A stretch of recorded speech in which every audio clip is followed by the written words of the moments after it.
Боловсрол танин мэдхүү шинжлэх ухааны хүмүүн сувг Human Channel үзүүлж байна. Өнөөдрийн зочин Монгол Улсын их сургуулийн мэдээллийн технологийн сургуулийн захирал профессор Ганбат. Ганбаттай өнөөдөр би хамгийн түрүүнд энэ дэлгэц гэдэг зүйлийн тухай ярилцмаар байгаа юм. Яагаад тэгэхээр бид нэр өнөөдөр дэлгэцийн 900-д амьдарч байна. Тэгээ дээрээс нь бид нэр кейбордтой ингээ ажилладаг байсан бол ирээдүйд кейборд байхгүй болоод зөвхөн дэлгэцэл болох юм байна гэж би ойлгож байгаа. Тэгэд энэ тухай та ярьж өгөөч. Хамгийн эхлээд дэлгэцийн тухай бидэнд ярьж өгөөч. Яг хүн мэдээллийнхаа 90%-ийг нүдэрээ авдаг гэдэг. Өөрөөр хэлбэл харж авдаг гэсэн үг тийм.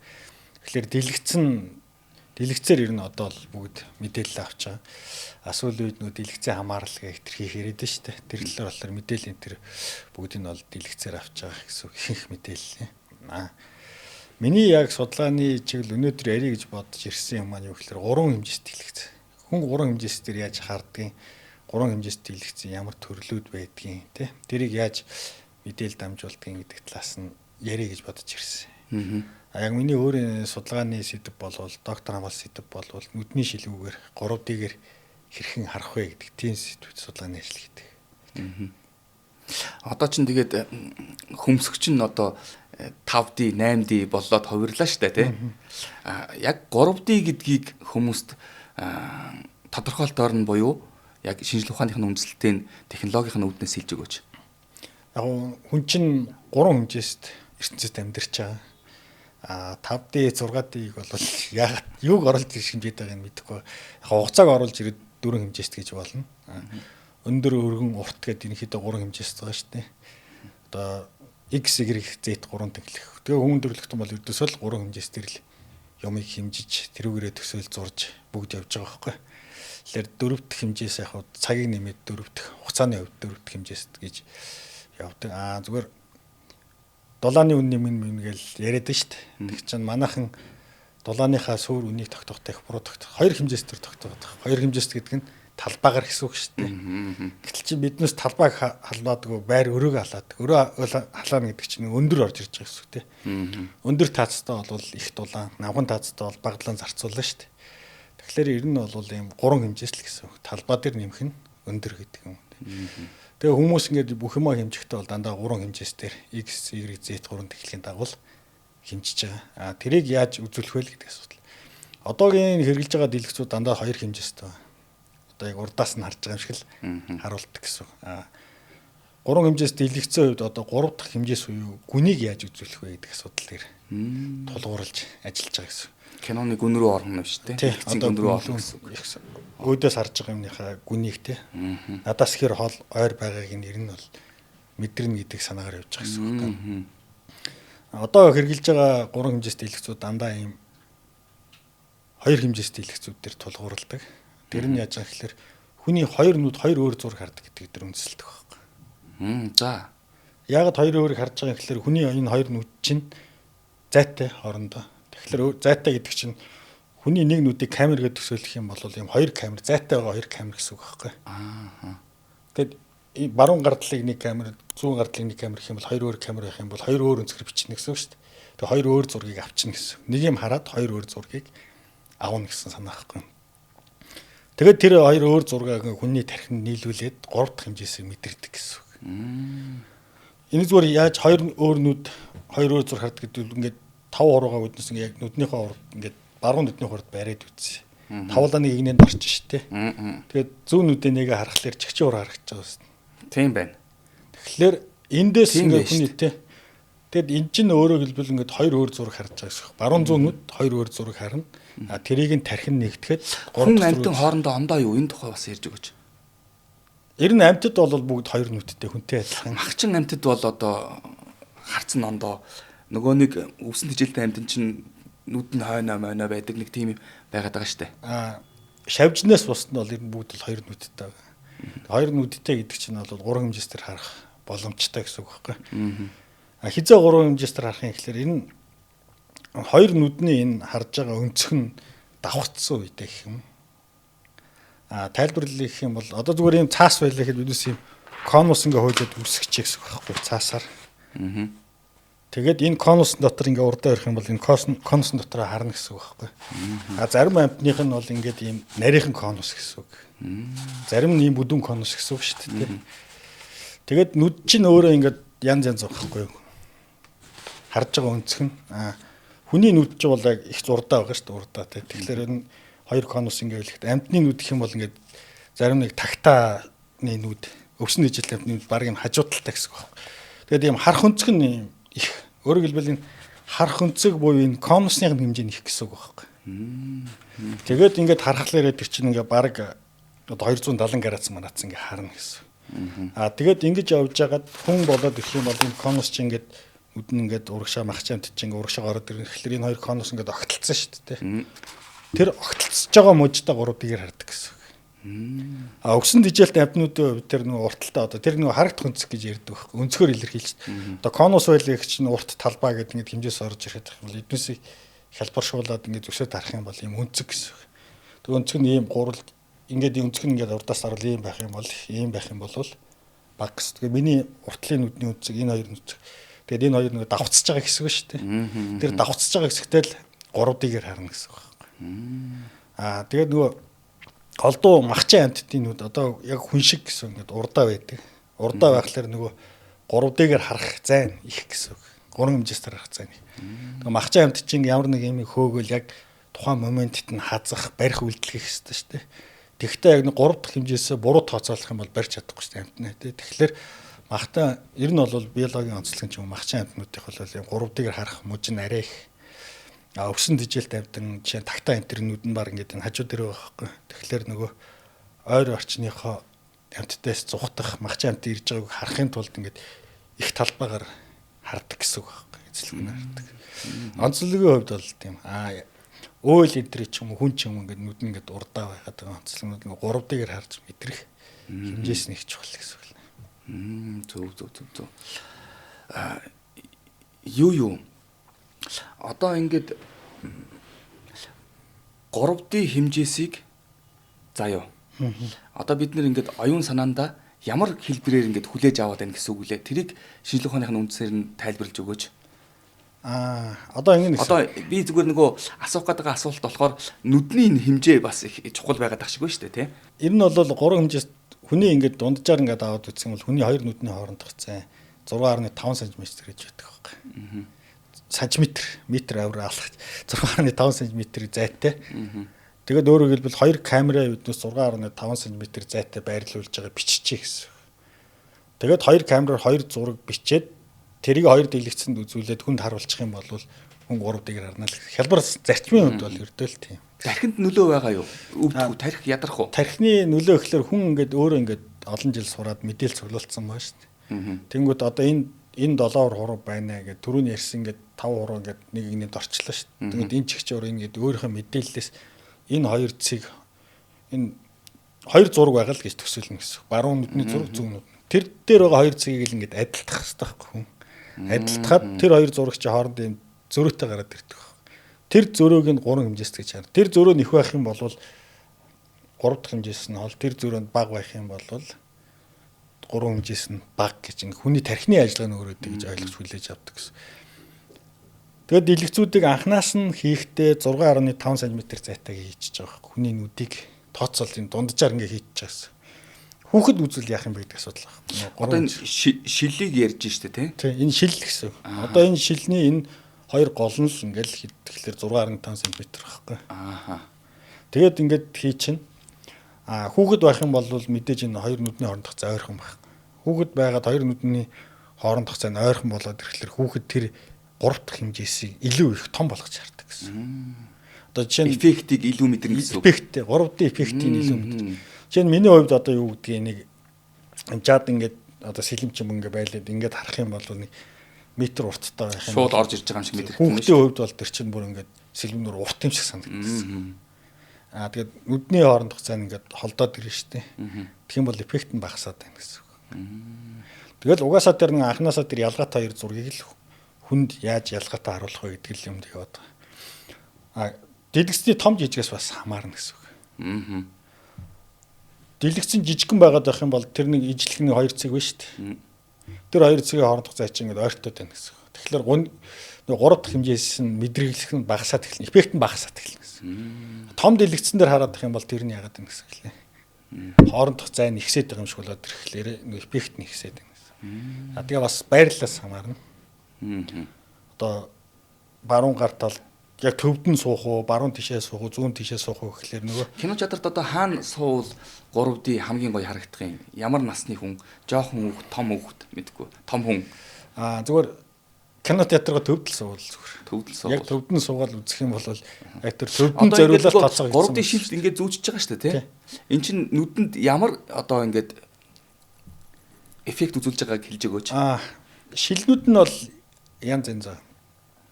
Кинотод театр чи ганц том дэлгэц байгаа шүү дээ.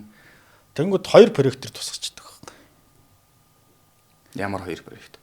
Одоо шууд бүдүүлгээр их юм бол зүүн нүдний камер, баруун нүдний камераар 2 зураг авчиж байгаа шүү дээ. Киног 2 камераар л биччихнэ гэсэн. Тэгээд нэг баруун талын проектороор баруун нүдний зургийг зүүн талаар нь зүүн нүднийх нь үзүүлчихнэ гэсэн байна. Тэгээд тэр ингээд шилээ аваад харах юм бол дэлгэцэн дээр 2 зураг явж байгаа гэсэн. Кино театрт. Тэгээд тэр 2 зураг ялгахын тулд одоо туйлшрал гэж яддаг. Гэрлийн туйлшралыг ашиглаад явуулцдаг гэсэн.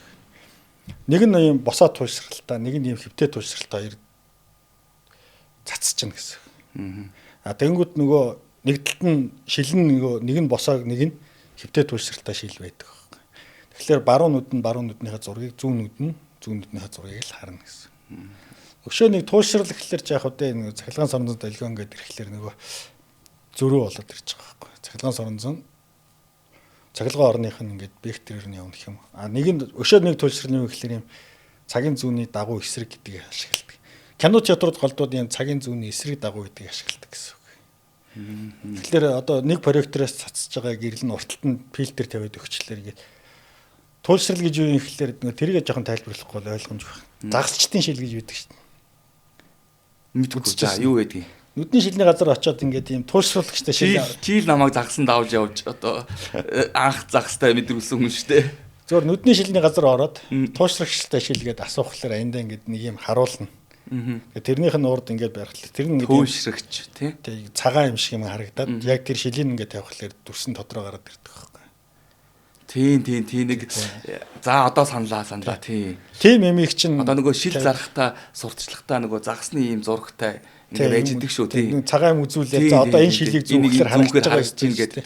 Тийм байна тий. Тэр чинь яаж байгаа гэхээр ерөнхийдөө гэрэл ойхдоо нэг туйлширчдаг байхгүй.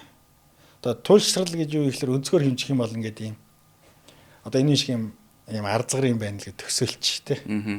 Тэгээ одоо гэрлүүд юм босоо нэг нь дандаа юм босоо гэрэл гараад нэг нь дандаа хөвтэй гэрэл гараад гэж юм. Тэгээд төсөөлөд үзчихээ гэсэн. Тэгээд нөгөө ойхтой дандаа голдуу нэг туйлшрал нь ойчлэр тэрнийх нь эсрэгийг тавьчлаар ингээд тэр усны гялбаг дараад таа л гэсэн. Загас бол усан дотор байгаа шүү дээ. Нөгөө гэрэл чинь загас нэрс ойсон гэрэл чинь усаараа нэвтрээ гарч ирнэ. Зарим нарны гэрэл нь шууд уснаас ойгоо өдрөө ирж байгаа. Тэр ойж байгаа гэрлийг хаагаад өгчихнө л гэсэн. Ойхлоор голд нэг тал руу туйлширдаг байхгүй. Тэгээд тийм 2 шил тавихлаар нөгөө баруун зүүн нүдний зургийг ялгаад өгчихнэ. Өшөө нэг туйлшрлын хэлбэр нөгөө хөвтэй босоо гэж.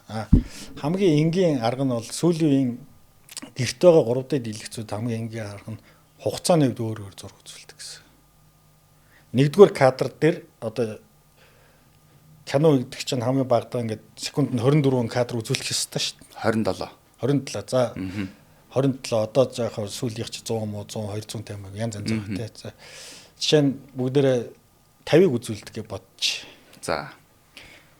Нэгдүгээр дээр нь баруун нүдний зургийг, хоёрдугаар кадр дээр нь зүүн нүдний зургийг үзүүлээд байгаа гэсэн үг байхгүй. Ээлжлээд үзүүлээд байгаа гэсэн үг. Энэ тархинд гаж нөлөөтэй болов? Баггүй. Зүгээр тухайн хүн одоо юу гэх юм хитрхи хоёр нүдний ялгаатай хардаг, хоёр нүдний хоорондох зайн өөр эсвэл нөгөө хялар мэлэр гэдэг штеп.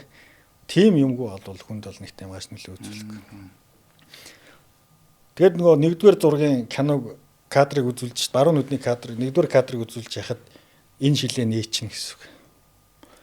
Тэгэд нөгөөх нь унтраачихна гэсэн үг. Одоо гэрт байгаа 3D кинонууд ер нь бол тийм л гэсэн. Өндөр хурдтай дэлгэстэй болцсон. Тэгээд тэр нөгөө идэвхтэй шил гэдэг байгаа байхгүй. Идэвхтэй шил нэг цэнэглээд байгаа шүү дээ. Цэнэглэж ийн гэдэг чинь энийг нэг ээжлээд асааж унтрааж байгаа л гэсэн. Нэг бол хаа чин нэг бол нээ чин гэсэн үг байхгүй ингэ шилээ. Тэгээ ингээ хугацааны үед өөр зураг орж ирэхлээр тархин өөрөө дэргээ хүлээж аваад нэгтгээд 3D болгон харчна л гэсэн. Яг хоо нөгөө муур нохоо мохоо үзэх юм бол гэрт байгаа гэх шүү дээ. Гэрт байгааг үзэх юм бол муур нохоонд бол нэг юм анивдсан юм харагдаж шүү дээ. Хүнээс өндөр хурдтай харж чаддаг учраас. Гамба одоо чиний хувьд бол профессорынхаа ажлыг хийхдээ энэ 3D-гээр хийсэн хүн. Тэгээ одоо энэ 3D чиглэлээр бол одоо яалчгүй ярих хүн бол би бол чамаа гэж бодож байгаа. Одоо энэ 3D технологи ирээдүйд бидэнд яг ямар ач холбогдол авчрах вэ? Холограммын тухай бас ярьж өгөөч бидэнд. Тэгээ 3D гэдэг нь хүн угаасаа өөрөө ингээд 3D-гээр харж байгаа шүү дээ. Тэгээд тэр туршилтууд зөндөө хийж үзсэн. 3D дэлгэц хэрэгтэй юм хэрэггүй юм уу? Хамгийн энгийн туршилт нь 3D тетрисүүд гэдэг шүү дээ. Тийм үү? Тийм тетрис байна уу? Одоо 3D тетрис гэхэлэр чи одоо биднээс ингээд тетрис гэхэлэр нэг ийм дүрсийг дээр нь давхарладаг шүү дээ. Тэнгүүд энэ блокоо цаана тавих уу, наан тавих уу гэдгийг шийддэг гэсэн. 3D тетрис тэгж хөгжсөн үү? Би одоо мэдэхгүй байгаа юм байна шүү дээ. Тетрисийг бол тоглож өссөн. Тий, тетрис чи ингээд 3D болоод тэр блокоо цаана тавих уу, наан тавих уу гэж шийдэд эхэлнэ гэсэн. Бүр тэрийг нь 2 хэмжээстэй дэлгэцээр тоглох, 3 хэмжээстэй дэлгэцээр тоглохлоор оноо нь шууд 70% нэмэгддэг байна. Тэгэхээр чин тэр 3D-гээр хүн ингээ 2 нүдэрээ хараад тэр ингээд тархиар ингээ бодож л байгаа шүү дээ. Тэгээд тоглосноос шууд 3D дэлгэцээр хараад тоглосон оноо шууд 70% нэмэгдээ явчихна гэсэн үг байна. Дараа нь нэг хийж үзсэн юм мис засал, дурангийн мис засал гэдэг байна шүү дээ. Дурангийн мис заслыг 3D-гээр хийгээд үзэхлээр эмчийн ачааллыг 80% бууруулдаг гэж. Зөв. Тэр чинь нөгөө хүн ингээд 2 хэмжээстийг харж байгаа тэн дээрс 3 дахь хэмжээстэй мэдрээд ингээ хагалгаа хийх гээд төвлөрөөд нь шүү дээ. Гэтэл 3 хэмжээстэй илэгц чинь тэрийг нь шууд ингээд мэдрүүлээд ирэхлээр хамаг хэлбархан мэдрүүлээд ирэхлээр эмчийн ачааллыг маш их бууруулж байгаа байхгүй. Тэгэд энэ ачааллыг бууруулад эмчин нөгөө 3 дахь хэмжээсээ мэдрэхэд биш нөгөө хагалгаанд анхаарлаа төвлөрүүлнэ. Цэрэг дайных маш их ашиглаж байгаа. Нөгөө байга харж байгаа буудах, онох тэр юм дээр жолоодлох энэ 3D-гээр харж байгаа жолоод бол зөв. Мөсийн профессорыг авчирсан юм чинь би боловсролын тухай бас ярьж асууя гэж бодож байна. Одоо яг энэ 3D чиглэлээр, дэлгэц чиглэлээр ямар одоо мэдлэг боловсролтой хүүхдүүд сурах юм бэ ирээдүйд? Ямар одоо боловсон хүчин бидэнд шаардлагатай болж байгаа юм бэ? Ийм хэрэгцээ шаардлага юу вэ? Ер нь бол одоо бол бүгдээрээ 2 хэмжээтэй дэлгэц ашиглаж байгаа. Ирээдүйд бол бүх дэлгэц бол 3D болно. 3D болохдоо нүдний шилүүгээр хардаг болно гэсэн. Одоо бол нүдний шил зүгээд хүмүүс ингээд төгшөөгөөд янз янз байгаа дээ шүү дээ. Тэгээд тэр 3D кино үзэхдээ ч гэсэн бас ингээд толгоогоо ингэж болох гэлжийлэгч хоёр талаа тий. Яагаад тэгэхээр нөгөө зургийг чинь 6.5 см хийцсэн байгаа. Гэтэл ингэчлэр энэ хоёр зай чинь ингээд ойртсон юм шиг болчихно гэсэн үг. Тэгээд ингээд янз янзаас хараад ирнэ. Тэгэхээр ийм яг миний судалгааны ажлын сэдэв бол нөгөө нийлмэл дүрсэн дэлгэц буюу нөгөө олон линз тавьчихдаг байхгүй. Одоо камерыг загварчлахдаа нэг камерыг нэг линз юм шигээр ингээд бодоод хялбаргаан тооцоон хийчих шүү дээ. 2 камер гэх юм бол 2 линз гэсэн үг байхгүй. Энэний нэг сул тал нь стереогийн сул тал нь босоод тэнглэхийн дагуу хүн 3D-гээр хардаг байхгүй. Тэр нь юу гэсэн үг вэ? Одоо биднээс хөвтэй тэнглэхийн дагуу 3D-гээр хараад байгаа гэсэн. Ингэж харж байгаа гэсэн үг тий.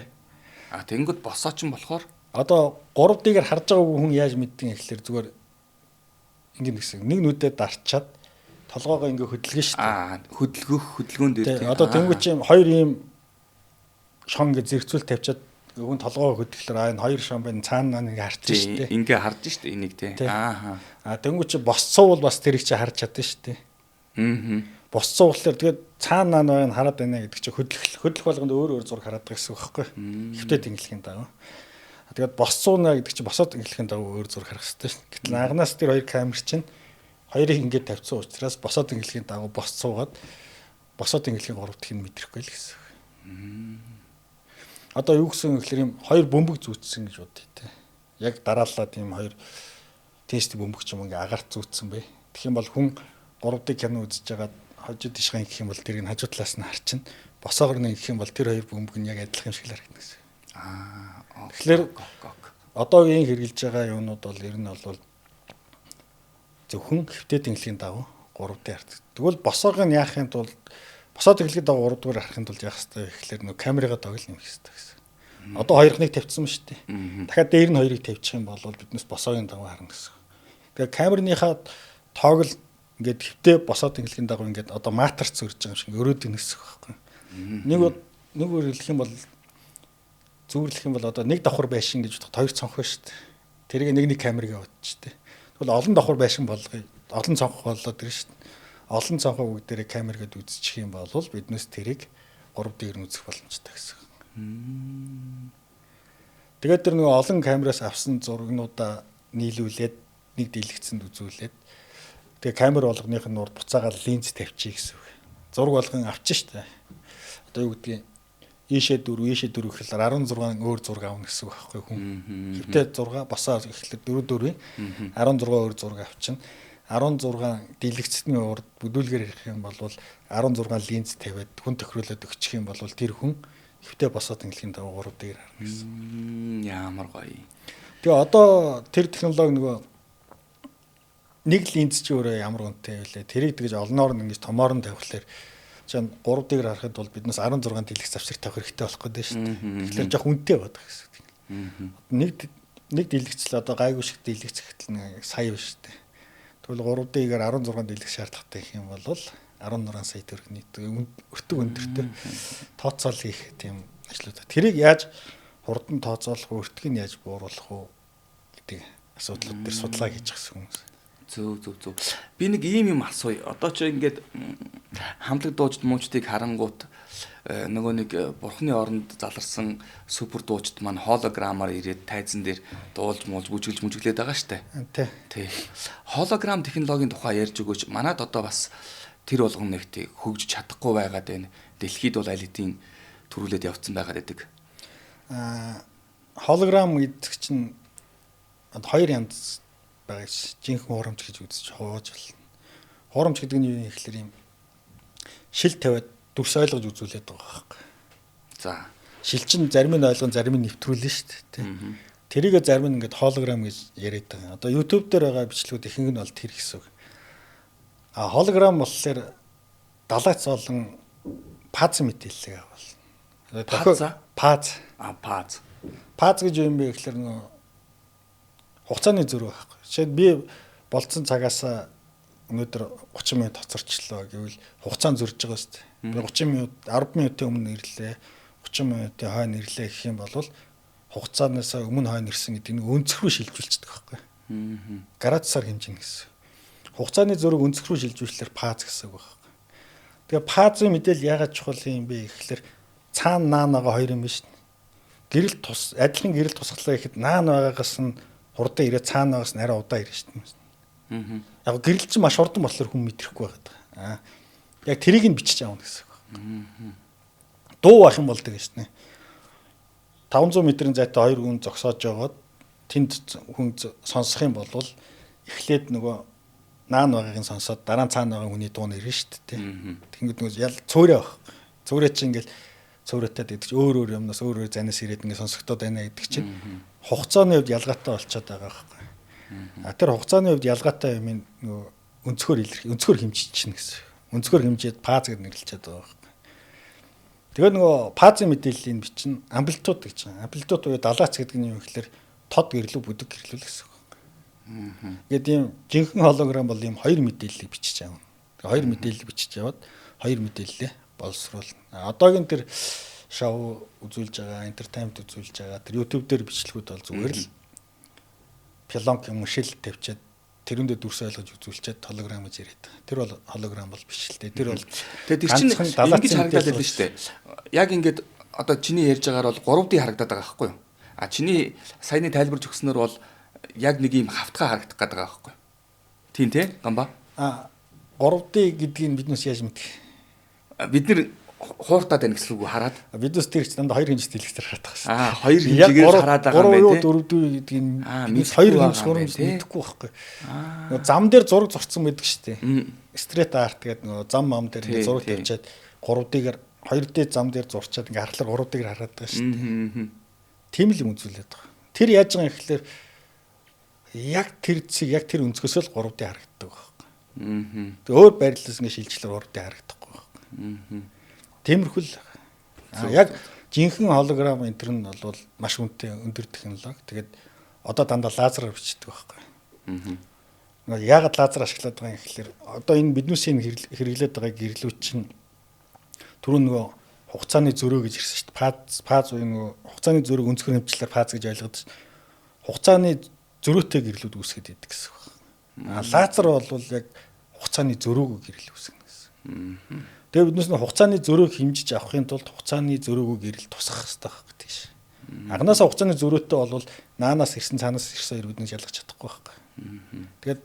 Тэгээд лазерууд нь өөрөө үнэтэй, өндөр технологи тэгээд маш жижиг орчинд ингэж хийж. Лазер сарнил багтай байдгийн болов шууд чотки байдгийн болов оновчтой байдгийн болов. Сарнил гэдэг нь юу гэж мэдгүй зүгээр бодоход бол одоо ингээд лазер бол супер гэж хэллээ шүү дээ. Нөгөөх нь бол одоо ингээд одоо нэг хамгийн энгийнээр төсөөлөх юм бол одоо энэ том зэм цагаан гэрлүүд нь шүү дээ. Тэрнээс ирж байгаа гэрлийг нөгөө хугацааны үед биднээс ингээд маш өндөр урдтай камераар хэмжих юм бол хугацааны үед өөр ирэх байхгүй. Лазер байж байгаад ирэх юм бол тэр гэрлүүд яг ижлэх ирнэ л гэсэн. Зөв. Одоо бид нөгөө телевизийн камераар бичингүүд хугацаанд зөрөөд идэх шиг одоо ойлгосон би. Тэр зөрөөг л байлгах гэдэг. Тийм байна. Тэгэхэд бол лазер ашиглаад байгаа гэсэн.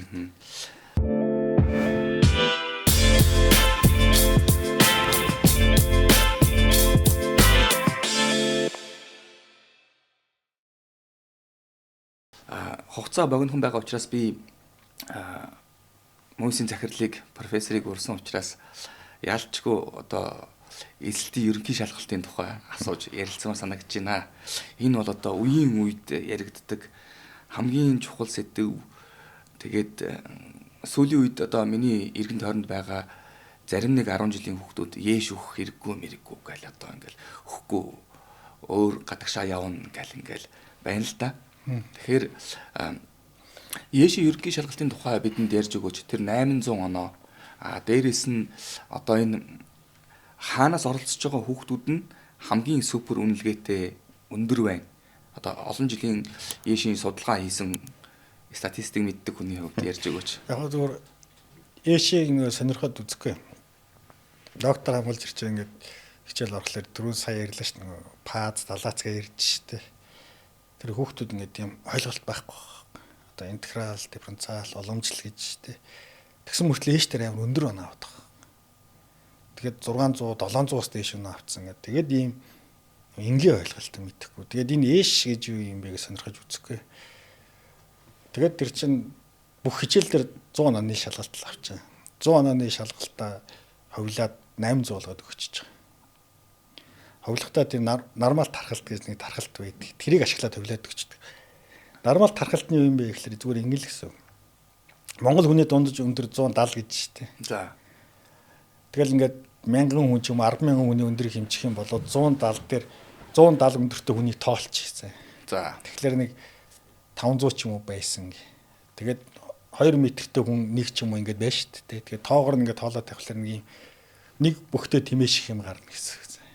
Тэгээд тэрүүнд нь хувилж хагаад оноог өгчдөг байхгүй. Монгол улс 800 оноог яаж өгдөг гэхээр тухайн шалгалт өгч байгаа хүүхдийн ойролцоогоор 0.13% нь 800 оноо гэдэг байхгүй. 0.13% нь 800. 100000 хүүхэд шалгалт өглөө шүү дээ. Тэгэхээр тэндээс нэг 15 хүүхэд нь л 800, 13-аас 15 хүүхэд 800 оноо авах гэсэн. Босгоо оноо 400 гэж нэг юм байгаад байгаа шүү дээ. Нийт шалгалт авсан хүүхдүүдийг ингээд жагсаага тоолоод жагсааж байгаа шууд тасалчдаг байхгүй. Тэр хүүхдүүдийн юу мэдж байгаа, юу ойлгож байгаа тийм огт хамаагүй байхгүй. Шууд таслал 15% нь унгаач. Энд одоо тэгээд буруу байна штэ. Энд чинь юу буруу? Юу буруу вэ? Үгүй яг бодит хүний өөрийн скил гарч ирэх тийм боломжгүйгээр чавчаа хийж байгаа юм шүү. Ер нь тэгж.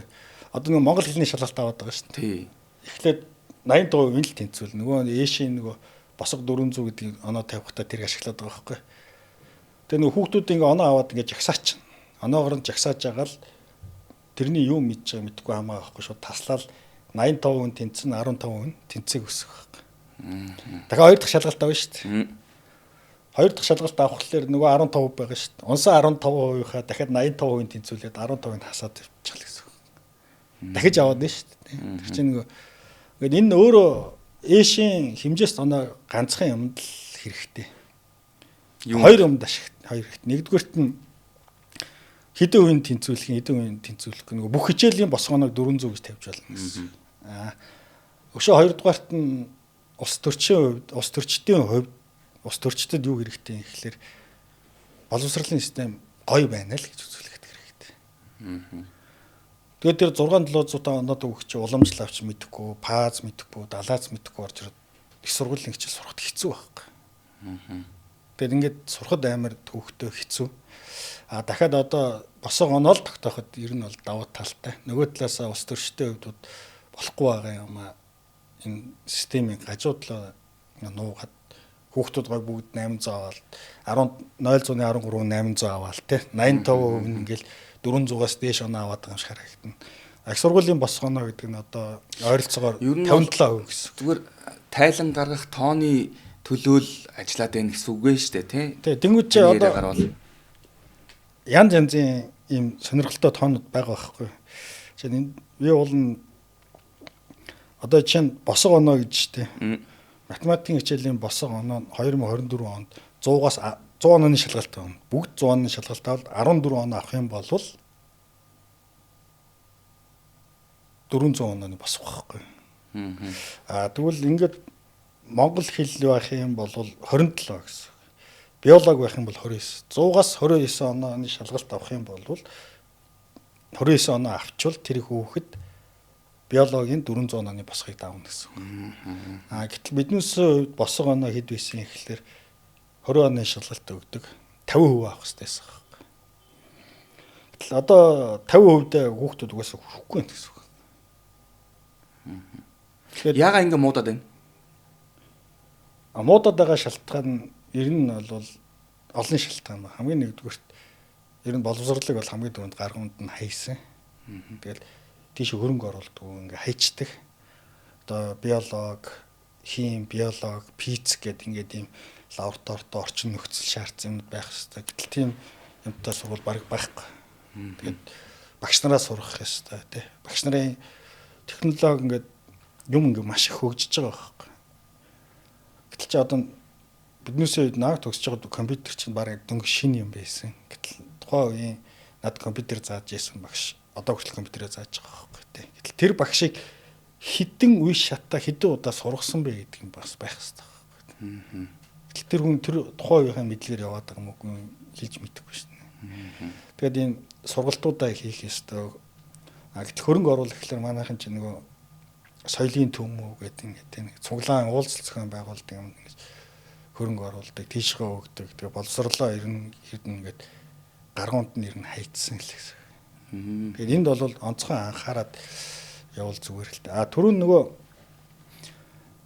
энд ингээ анхаарал тавиад мөнгө хөрөнгө оруулах ёстой. Энд бодлого хэрэгтэй, хөтөлбөрүүдийг шинжлэх хэрэгтэй гэдэг хүмүүст ойлгуулахын тулд би нөгөө аймагуд дээр нь уралдуулсан тэгсэн. Аль аймаг хамгийн яэшээрээ урдурж ихсэж байна. Тэр тухай ярьж өгөөч.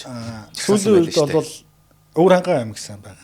Өвөр хангай сайн байна. Гайгүй байдаг аймаг гэх юм бол Орхон, Өвөр хангай, Дорнод гэдэг ийм гайгүй аймагуд бол байна. Муугасаа ярих юм бол Баян Улгийн, Улаанбаатар гэдэг байна.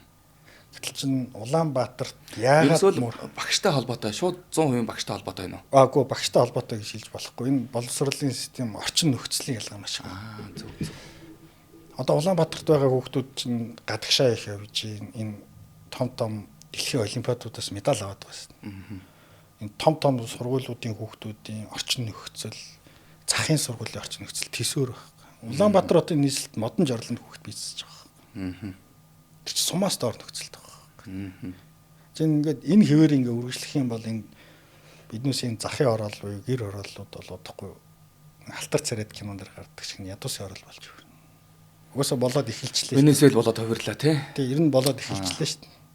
Тэгэд энэ боловсролын төвшингийн ялгаа, орчны ялгаа төсөөр хотын төвд нэг хүүхэд 10 нэг анги нь 10 хүртэн хүүхэдтэй байхад зах руу ороод ирэхлээр 50 хүүхэдтэй болоод ирж байгаа. Тэгээ нэг багш 20 хүүхэдтэй ажиллах, нэг багш 50 хүүхэдтэй ажиллах төсөөр. Тэгээд тэр орчин нөөр тий. Тэр орчин чухал байхгүй бас. Би чи ингэсэн шүү дээ. 55 хүүхэдтэй улсын сургууль дээр очиод роботын хичээлийг заахгүй юу? Тэгээд дуун дийлддгвэ бүгдээрээ чарлаа. Тэгээд хичээлээ зааж дуусчаад би нөгөө ийм жижиг хэрэглэгдэхүүн өгдөг байхгүй юу? Хичээл ойлгосон хүүхэд. Тэгсэн чинь 5 хүүхэд л миний хичээлийг 100% ойлгосон байсан. Бусд нь анхаарал нь төвлөрөөг байсан шүү дээ. Тэгээд би тэднийг ингээд яг өөрийнхөө ингээд одоо контролд оруулах гэж чадаагүй. Тэгэхэд би хувийн сургууль дээр одоо 30 хүүхэдтэй, 25 хүүхэдтэй хүүхдүүдэд хичээл заахад яг тэднийг ингээд анхаарал нь хандуулж чадаад байгаа байхгүй. Нөгөө одоо хичээл заагаад үзчихлээр нөгөө хүүхдийн тоо ямар чухал вэ гэдгийг мэдчихэж тээ. Дөнгөд нөгөө биднээс энэ боловсролтой хөрөнгө оруулахдаа дандаа буруу гэдэг. Нөгөө бодлого сайн багштай болоо гэхэлэр бодлого нь нөгөө хөдөөд ажиллавал 5 жилийн урамшуул хөдөө орон нутгийн нэмэлт гэдэг өгöd. Яг эсэргээрээ хамгийн том уран суурин газар нь багш хүүхдийн харьцаа нь өндөр баг. Улаанбаатар, Дорнод, Орхон. Энэ ийшээ чиглэсэн бодлого хэвээр. Одоо тэгвэл багш нарын цалин чинь сая 500 болсон гэл хэрэлдээл зарим тийм зарим нүгүү гэлдэг чи улсын дунд цалин өндөр байгаа. Яагаад өндөр байгаа юм гэхэлэр нөгөө өндөр хувийн сургуулийн өндөр төлбөртэй сургуулийн өндөр цалинтай багш нар байгаа. Гэтэл нөгөө маасаараа байгаа тэр багш нарын цалин бага байгаа. Тэгээд нөгөө бодлого нь дандаа буруу явдаг. Хөдөө орон нутг руу явдаг. Хөдөө орон нутгийн сургуулийг ил дэмжин хөдөө орон нутгийн хэл гээл ингээл яваад идэг. Тэн дотор байр барьж өгдөг. Тийшээ ингээл сургалтууд явдаг гэл ингээл эхлэхлээр хотын захын хороол нь бүр хайж байгаа байхгүй тэр. Тэгэхээр бодлого эсэргээр байх хэрэгтэй.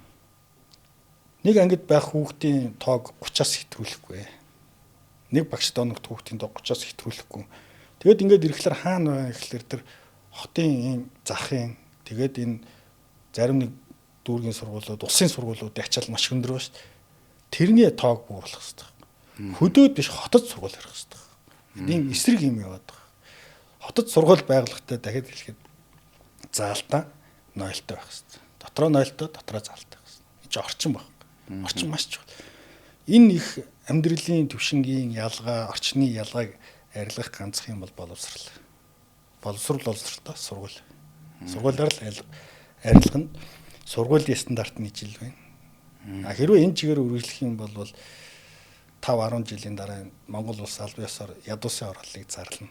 Одоо зүгээр бүгдээр өөрсдөө бодоод үз.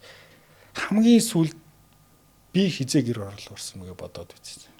Яагаад орсон? Тэнд настай хүмүүс байгаа шээ.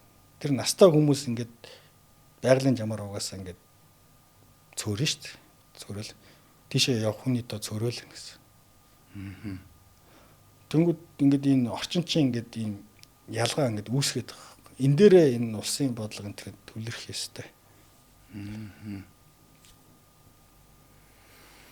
Тийм байх шүү. Наад тухайч ерөөсөө зүгээр одоо зүгээр ингээд хүмүүстэй 5 жилийн дараа яг яах вэ гэдэг тухай бас зүгээр ингээд зарим нэг хүмүүс ингээд асуугаал уулзалдаг чинь танаа хүүхд автобус сууж үзснээс үзээгүй. Автобус сууж үзээгүй хүнтэй за одоо юу гэдэг 10-20% ч юм уу байгаа. Яг тоолоод үзэх хэрэгтэй бах те. Тэгэхээр ингээд автобусанд сууж үзээгүй хүн байгаа. Сүүлийн 3-4 жил гэр хороолол орж үзэх хүмүүс байгаа. Хүүхд байна. Тэ. Энд чинь ингээд энэ ялгаа чинь ингээд бүр ихсээл. Энэ ялгааг яаж бууруулахын гэх ганцхан арга нь эрдөөсөл сургууль. Сургуулийн стандарт нь бүгд ижлэх юм байна. Миний хувьд бол одоо хөгжил гэдгийг бол урт хугацааны доктортой бодлого гэж боддог. Тэгээ энийг хэрэгжүүлэх чанга хууль тогтоомж гэж боддог. Хөгжлийн 3 зүйл нь юу вэ гэхлээр нэгд боловсрол, хоёрд судлаач эрдэмтэд, гуравт технологийн шийдэл гэж боддог. Тэгээ одоо энэ боловсрол гэдэг зүйлээ бид нэр бүр ингээд таны ярианаас л би сонсоод ойлгож л байна л да. Энэ яэш гэдэг зүйлийг сонсоод ер нь одоо ингээд гадагшаа явах гад одоо гадагшаа тэмүүлэлтэй хүүхдүүд байна штэ. Тэд нэр одоо яэштэй ямар холбоотой юм бэ? Яэш өгөхгүй байгаад байна штэ. Тэр тухай ярьж өгөөч. Бүх улс яэш авна. За. Сатмат гэдэг чинь яэшний хэлбэр штэ. Бүх улс ямар ч хэлсэн энэ Финланд шалгалт авдаг юм уу гэх нэг цэцэрлэгтэй очиж танилцаад байгаа маш мэдэхгүй байна л дээ. Финланд өдр чи бүр ингээд шалгалт аваад төвшингээр нь хуваагаад ахлах анги руу дунд сургууль руу орох, ахлах руу оруулах үгүйг ингээд бүр шийдэд амар ялгадаг байхгүй гэсэн. Шалгалт авч авахгүй бүгдийн ингээд тэр чи сурах төвшингээр нь ялгаад баг. Бүх улс шалгалт авч байгаа. Солонгос ээшээ авах гэхэлэр бүр онгоцны нислэгч хүртэл хоригддаг байхгүй. Устай бүр онгоц нисэхгүй гэдэг те. Таксигаар хөргөж өгдөг шүү дээ. Шалгалтандаас хоцорсон хүнийг хүүхдийг цагтаа хөргөж өгдөг те. Энэ чинь яг та машин. Маш их юм ач холбогдол. Бүх улс ээш авч байгаа. Ээш бол хүүхдүүдийг уралдуулж хэн хурдан байна, хэн удаан байна гэдгийг шалгадаг л гэсэн үг байхгүй. Тэгээд уралдуулад шалгаад авчирч байгаа. Монголдо ээш өгөхгүй ч гэсэн тэр хүүхэд гадны ямар нэгэн юмныхын шалгалт ээшийг заавал тэр байна. Тэгэхээр хүүхдүүд бол хүмүүсийн аль ч үед Монголд бол хүүхдүүд миний хувьд л авд юм байсан. Гадагшаа явж сурах гэдэг бодолтой байсан. Таг муу сурдгуул байсан бол хүүхдүүд гадагшаа явж сурыг, гоё орчинд очие, гоё юм сурыг гэсэн хүсэл эрмэлзэл бүгдэнд л одоо зүгээр боломж нь ихсэг нээгдсэн. 90 оноос өмнө болохоор бүгдийг цуглуулж аваад шалгалт аваад улаан шугам татчихагаад хуучин социалист орнууд руу явуулдаг байлаа шүү дээ. 90 он гараад тэр нь унаад 2000 он хүртэл хэсэг баг ингээд хөдөлгөөнд баг зогссон. Япон энтрийн хідэн шалгалт байсан. Одоо 2000 оноос хойш тэр боломж нь нээгдээд нэг үе одоо зарим хүмүүснээс мөнгө төгрөгтэй болоо хүүхдээ сурах боломжтой болоод ирж байгаа байхгүй. Тэгээд ирэхлээр энэ хүүхдүүд гадагшаа явах сурах гадны тэтгэлэг авах боломж маш ихсээд байна. Нөгөө талаас гадны улсууд бас хүүхэд авах бодлого их явуулж байгаа. Бусад улсаас. Яг тэгэхээр дэлхийн нийтээр төрөлт буурч байгаа. Монгол улсын төрөлт ч гэсэн буурч байгаа. Төрөлт буурна гэдэг чинь хүүхдгүй болно. Хүүхдгүй болно гэдэг чинь тэр сургуулиуд сурхан Японч одоо жил болгон 300 мянган хүнээр хүн аман цөөрөөд төрөлт нь багасаад хөгчүүд нь ихсээд байгаа юм байл шүү дээ. Тий. Өндөр хөгжилтэй бүх улсад тийм үзэгдэл ажиллаж. Монгол ч гэсэн бас төрөлт нь буураад эхэлсэн шүү дээ 5 жилийн өмнө. Тэгсэн үү? Тий. Тэгээд ингээд бүх улсад төрөлт. Тэгээд төрөлт буураад ирнэ гэж хүүхдгүй болно. Хүүхдгүй болно гэхэлэр тэр сургуулиуд сурагчгүй оюутангүй болно шүү дээ. Тэгвэл тэр оюутан сурагчийг яаж алж байгаа юм? Оюутнуудыг ялангуяа яаж алж байгаа юм гэхэлэр гаднаас авна. Тэгээд гаднаас авч ирсэн оюутнууд нь магистр доктортой сургана. Тэгээд эднүс чинь судалгааны ажлын голыг нугалж өгнө. Тэгээд судалгаанаас үйлдвэрлэлд патент гаргана, үйлдвэрлэлөө нэвтрүүлнэ, ингээ хөгжилж энд яваад байгаа. Тэгэхээр энд бол дотоодын их дээд сургуулиудын хувьд бол том сорилт үүсэж байна. Биднээс Япон, Америк, энэ Сингапур хятадын сургуулиудад оюутнуудаа тэднээсээс яаж өрсөж оюутнуудаа эндээ авч үлдэх юм тий. Одоохондоо мэддэггүй ээж бол тий. Гэхдээ энэ бол дахиад нэг дахиад давхар явагдаж шүү дээ. Дахиад энэ хэдэн жилийн дараа энэ бол асуудал болж эхэлнэ. Одоохондоо бол мэдрэж эхлэх. Одоохондоо яг мэдрэж эхлэхгүй гэхэлэр энэ жилээс нэг алтан хаанууд 12 төгсөж эхэлнэ. Тэднүүсийн давлгаа буурна.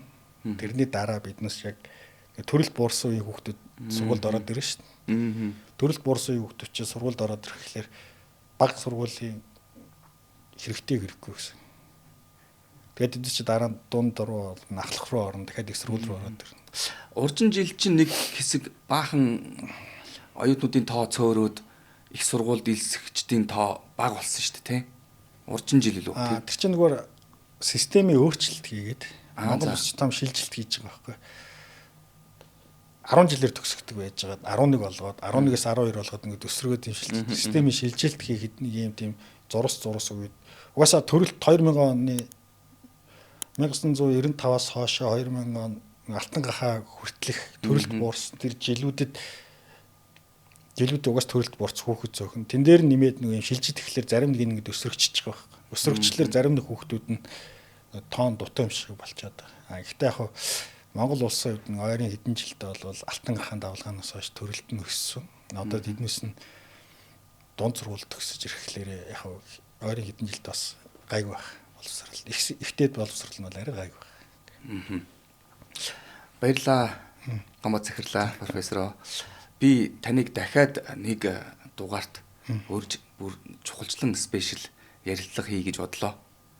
Тэгээд манай дараагийн урилгыг хүлээж аваарай. Та хоёр өнөөдөр яриад дуусахгүй их яриатай юм байна. Таны мэдлэгийг ч гэсэн би одоо бүр бишрээд барахгүй байна. Тэгэхээр танд дараагийн урилга одоо ямар сэдвэр сэдвийн хоёлаа ярьчнаа хоёлаа. Ерөөсөө бидний ярих сэдв бол боловсролын сэдв л байна шүү дээ. Өөр юу аах вэ? За баярлалаа. За баярлалаа. Өнөөдрийн Human Channel-ийн зочноор Монгол Улсын их сургуулийн мэдээлэл технологийн сургуулийн профессор захирал Гамбат байлаа. Баярлалаа. За баярлалаа.